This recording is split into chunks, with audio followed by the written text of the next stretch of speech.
ولما بلغ أشده واستوى آتيناه حكما وعلما وكذلك نجزي المحسنين. ودخل المدينة على حين غفلة من أهلها فوجد فيها رجلين يقتتلان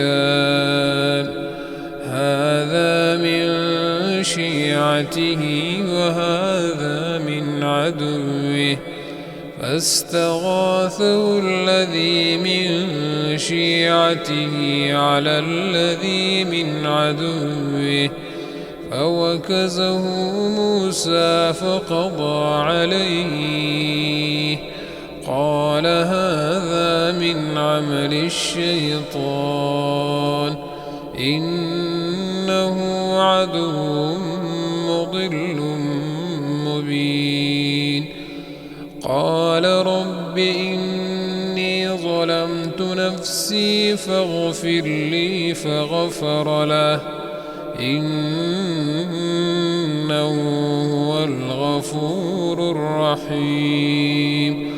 قال رب بما أنعمت علي فلن أكون ظهيرا للمجرمين.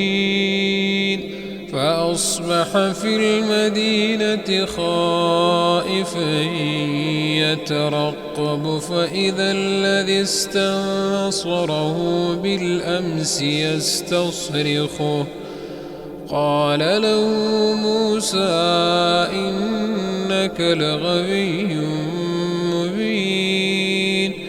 فلما أن أراد أن يبطش بالذي هو عدو لهما قال يا موسى أتريد أن تقتلني كما قتلت نفسا بالأمس إن تريد إلا أن تكون جبارا في الأرض وما تريد أن تكون من المصلحين.